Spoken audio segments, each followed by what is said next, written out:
logging on. We appreciate your interest in getting an update today. I have our new mayor, Mayor Roznovsky. Mayor. How's everybody doing? Thanks for joining us today. Welcome. Well, I'll quickly go through this, and the mayor can chime in on a couple of things that he wants to give you an update on. The chlorine conversion, I'm going to sound like a broken record, but the first thing I'm going to talk about is the amoeba testing. The CDC arrives here today. They'll be here this afternoon, and they'll begin testing, I would say sometime tomorrow morning, depending on weather. They're coming from Atlanta, so I'm sure they're expecting cold weather. But they'll test Tuesday and Wednesday. They have a backup day for Thursday, and they fly out on Friday. So I think it'll take, their plan is that it'll take 2 days unless something happens, and they push for a third. Their game plan is, as they collect samples, they will then, at the end of the day, mail those to Atlanta for testing to begin testing on those samples. So they'll start to make progress on those quickly. There's two types of there's two parts of the test. There's a preliminary testing, which usually takes 3 days, and then there's, if they can culturally grow something, that usually takes 7 to 10 days. So what we're anticipating is that we should get final results somewhere around the 14th or the 15th. The TCQ has informed us that they will hold us to our chlorine conversion of holding to over a 1 until the final results are received. So if that's true, we probably won't get released to start converting over until the 14th or the 15th.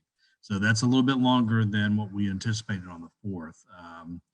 Hopefully the results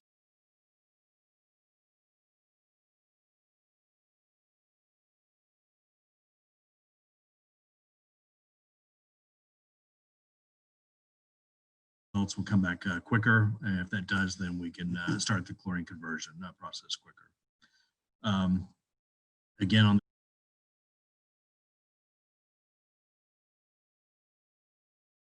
the chlorine conversion, the date will end when we officially get notice from the TCQ to release. And then my staff is telling me that that'll take about 10 days to convert over till we get back to 50-50 blend with the BWA. TCQ will be coming out on the 8th and the 9th to work with us on training back in the field on the chlorine conversion. We've done classroom training with the employees, but they'll do field training. They want to make sure that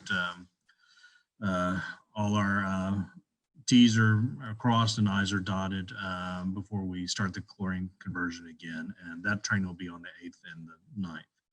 Our drought contingency plan is going to stay holding until we get probably close to the 15th when we start that conversion process over.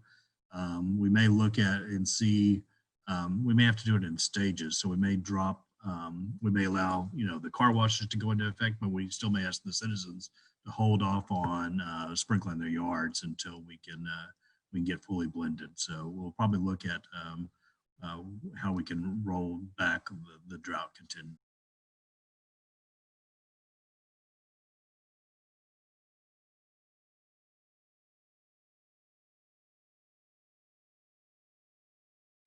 So be patient with us there. On the blend, when we go back to the blend with BWA, what should the citizens notice? Will they notice anything? Will the chlorine level smell go away? Or I think the chlorine conversion will go away pretty quickly, especially those. We're changing chemicals again. We're changing the chlor to monochloramine, and so you'll see, especially those at the distribution sites. You'll see that go away pretty quickly, and then it'll take a little bit longer. So when we say 7 to 10 days, it's usually the 10th day when you're far out into the system.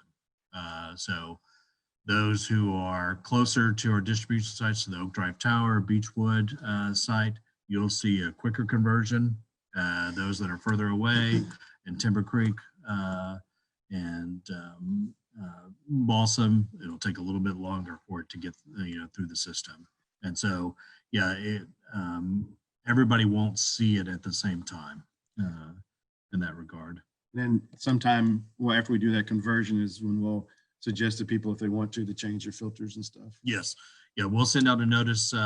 We'll send out a notice when we, and this will probably happen on our Everbridge or Connect, where we send a notification via phone when we started the process and when we think we've completed the process. Then we'll advise everybody who wants to change out their filters that this is a good time to change out their filters.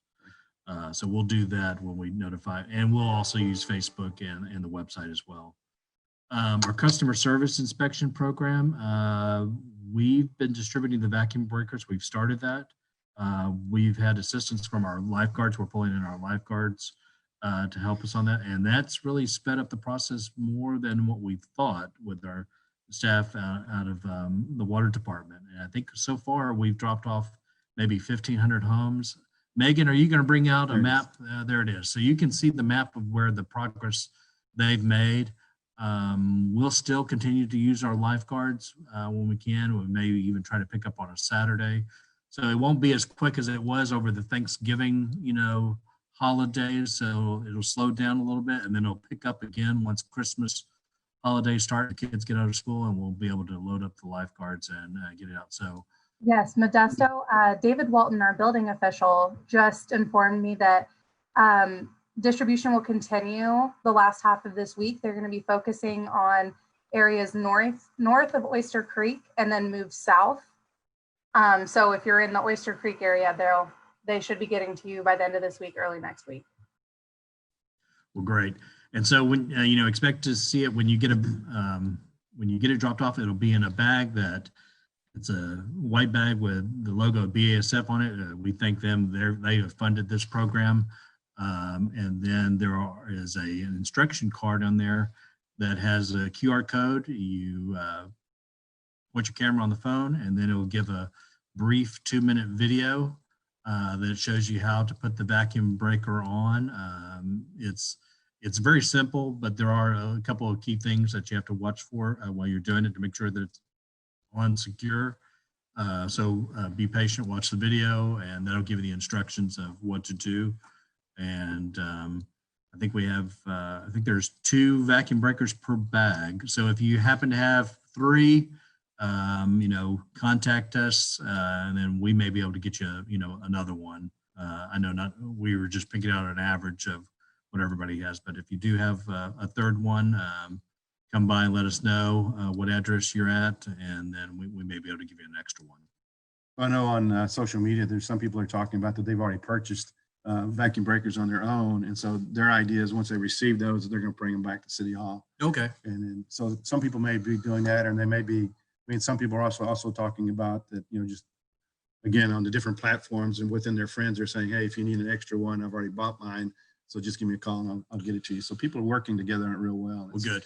The program is going very well. I mean, whenever I first approached BASF about asking if they would be interested in this after talking with David, I thought it was a great idea, but didn't know how we were going to implement it. And the way we've implemented it, I think is really great. Yeah, it helps us keep track of, where all the address where we've got them. And then I think if we do have extra ones, again, we're estimating the number. If we have a lot of extra ones, we'll get those pushes out to the rest of the communities so that can be, everywhere. So I think it's a good thing for every home in the area to have those. So again, look out for those BASF bags hung on your door and the installation instructions on the inside.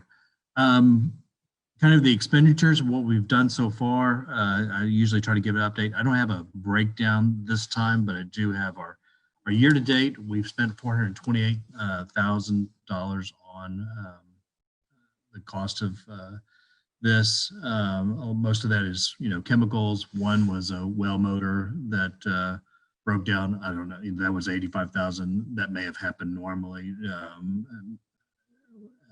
Regardless of this event. And then we have about 70,000 of encumbrance, and that's really with our engineering team and chlorine that's in those 2 line items. So right now we're anticipating about 500,000 for the expenditures.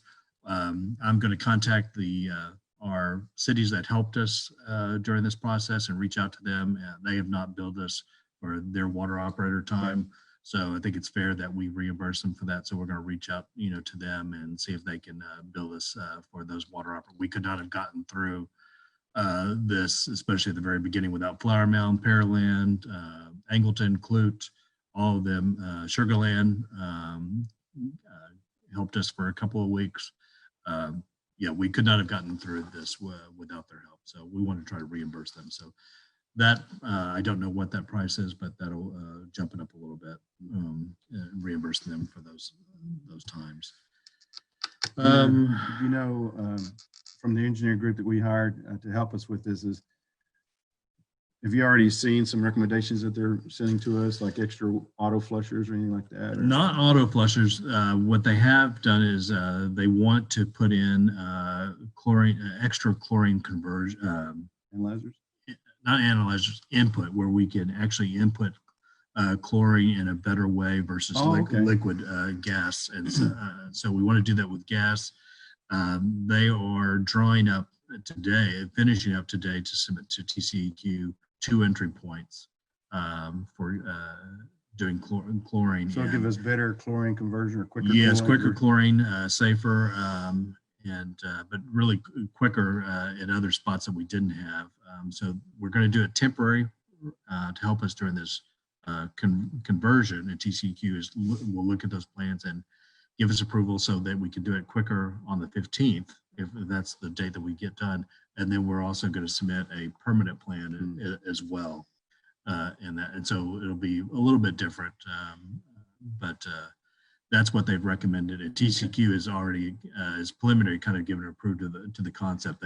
They like the concept and they've agreed on that. And they just want to see the final drawings. Great. And then, so there's as many recommendations of anything that's going to require a major amount of capital, like a bunch of piping that to improve circulation or anything else? No, not from this engineering team. We have, we will be bringing to council a contract with KIT Engineering Services, and they will be doing the water modeling. Oh, okay. They were a firm that we had actually interviewed last in the spring, and we had budgeted to bring them on board prior to this event. But their water modeling will help us determine the age of water, water pressure, all of those things that help us, look for spots where we may have been, not, I guess, running the water, fast enough in certain areas, where we may have some more dead ends. Like I think I've said this in the past, we were probably going more on art or history or experience than on science. And so the science will most likely back up a lot, a lot of the knowledge that was going out in the field, that was obtained in the field, but it may also highlight some other areas as well. And then from that, then I think our engineering teams will be able to kind of give us recommendations of where we can do better in the field. One of the things that everybody has kind of agreed on right now is paddle mixers in the storage tanks in the water towers, that we've found out in this, that as we have chlorinated the water and we store it in the tank, we see in the field that, sometimes it may be a 2, and then an hour later it's a 3, that it drops to a 2.5, is that water sitting in there, and it has different chlorine levels. And so we're not mixing it. And so I have to adjust really quickly and analyze it. It makes it tougher in the field that they're always having to monitor and adjust. So the mixers would make that easier on us. So I think those are probably low-hanging fruit items. Okay, well, that's great about the mixers, because go back, and we can talk about this later, is some technology that we used out in chemical plants and stuff is actually through the recirculation, there's a vortex or Ventura like mixing system that works well too. So if you're normally circulating the tank, that's another way it speeds up turning the tank over. So that's something else we can reach out to the industry on too. That's great. So those are just a couple of ideas, but I do think that we will have out of this event, we will have a list, to council of recommendations of where we can improve on the quality of the water, but we still have to stay focused on, sewer as well. That we can't spend all of our money just on water and neglect the other side of the equation. So we'll look and prioritize those projects and see which ones are which. Our next public communication, I'm anticipating that we would do on December 18th. Megan, we haven't had a chance to discuss. Is that look like a good date that we could do a next Zoom update? Yeah, we can definitely do it the 18th, or we could do it next Friday on the 11th. If citizens have. I'm sorry, we were thinking the 18th. The reason why we were thinking, the mayor and I were thinking the 18th, that would probably get us past the results. We'd have the results in hand, and maybe hopefully we're doing the conversion process as well. Yeah, I definitely think the 18th would work, or if we decide to do it earlier in the week, we can let citizens know. Just whenever you guys find out results and are ready to Okay, go. so the next one is the 11th. So that, guys, let's do this. Mayor, if you're okay, we could schedule the 11th and then the 18th. If we have something to update on the 11th, then we would. Or we may push to the 18th. It's we just want to be able to have a good update for everyone. So if we don't do something on the 11th, that means we haven't gotten test results yet, and we haven't started the converting back. Okay. So Megan, do we have any questions? Yes. So just to clarify, I've seen a few comments. Today's update was a scheduled update. There's no gloom and doom or anything. Some people they think you're only going to do these when there's bad news. Oh, no. Scheduled update. We are going to, like you guys just heard, we will continue to update people as there's information. So I just don't, the first couple comments, people were confused. So just wanted to put that out. Okay, so guys, the gloom and doom is over. Yes. There is no. It cannot get any worse for us this year. We've all that is behind us. I'm going to take an optimistic look on this. It's like we've had all our bad news for the year. That's right. Yes, and there's still been a few more comments about people worried about maybe yellowing water and stuff. Please remember, like we said in the beginning, and we've continued to say, color and odor changes are normal during a chlorine conversion process. Feel free to read up on the TCEQ or the CDC website. They put a lot of information out about that, but that was to be expected. So we know it's a little unsettling for some people. Just make sure you're still flushing your homes. Like we've asked people to do this full time for the 5 minutes. You only have to do that once a day. You can do an outdoor faucet or pick a water faucet in your home. But just make sure you're flushing your own system as well. So you're getting the freshest water that we put out there. Because Modesto said earlier, it changes, the chlorine level. If you think it's high at one point, if you flush your system, you might get a lower number. If what's coming into your home is a lower chlorine residual. So just remember to keep flushing your own homes as well. And then as far as questions go, Modesto, we did have someone ask essentially why the car washes are still able to operate when we have a drought contingency plan going on. We've talked about this before. If you just want to. Well, during a drought contingency plan, we can't close the business down. So we have, in our plan, we had 4 hours in our initial plan. And that was from a 6 to 8 to 6 to 8. Mayor Simple had modified that at the request of the car washes. And so we packaged those 4 hours together during the day, and we let them choose, and we kind of make a recommendation of what hours we did. And then we did that. And then we tried not to put them on top of each other because we're monitoring, can the wells, support that? And they could. And so we then, they asked if we could add another hour, and we have approved another hour because we're monitoring the water usage.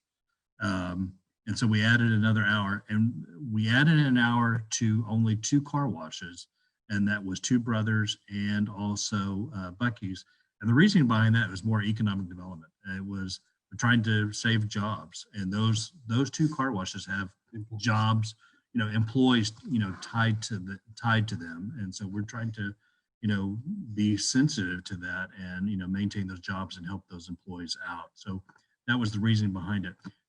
Two Brothers has been able to do additional hours because they have storage capacity on site where they're bringing in water from a third-party vendor and filling out their tank. And so they're using the tank to supplement and extend their hours. So they still only use 5 hours from us, but the other time when they're open, they're using water from their third-party vendor that they're storing. And so that's given them the ability to keep open longer and again maintain jobs. So that was really more than anything. Our system is able to handle it and not run the wells anymore. We've dropped out of the summer, heat and again maintain jobs. Would we have been able to do that during the summer? I'm not sure, but at least we've had some cold weather and not everybody's using the water. But that was the reasoning behind it. Okay, and then just for clarification, people are asking about the map that I had showed earlier. That was just showing, guys, it had nothing to do with testing or anything. That was showing where we had distributed the vacuum breakers so far. Like Modesto said, we're putting hand delivering 2 to every home in a BASF bag. If you're curious what that looks like, we posted a picture on our Facebook page of, when they had just dropped off at a home. They will be doing all of those. Every home will get one. So apartments and businesses are not in that because we'll be working with them separately. Our building official and his team will be working with them separately, but every residential home will get 2. So Megan, can we keep that map on the website and maybe update it every week so then everybody can know where we've been? Because I think it's going to take us a while to go through the city and get it done. So just be patient with us. If we can post that and let you know so you can say, oh, they haven't got my neighborhood yet, rather than thinking that, oh, I've been missed. Yes. Yeah, we can definitely do that. They've hit about 1,200 homes so far in the last week and a half. And so we will get that map out there. We'll probably try and come up with a more mobile friendly one too. I think the problem is people couldn't see it on their phones. So we'll try and get a good map out there and we'll update it as we hit neighborhood, show you guys where we're doing that week or something like that. Yeah, I think that would be very helpful. And then Modesto, we had a question. They're wondering if all businesses are on the water system like in town. They asked about Sonic and McDonald's specifically. I can't speak specifically. Everybody is on city water. I don't know if anybody's doing something different for their ice or if they're filtering or if they're using, water from outside. That I don't know. You would have to ask the specific business. We've not been told that. The water is safe, to use. It just has, kind of a high, a chlorine, taste to it. But I don't know if the specific business are using water to make the ice differently. Yeah, I would suspect that, again, they're under normal operation. They're taking city water and they have filtration systems for their system. So for their drink dispensers and also for their ice. Yeah, so a particular business may be just, filtering it and taking the chlorine taste out.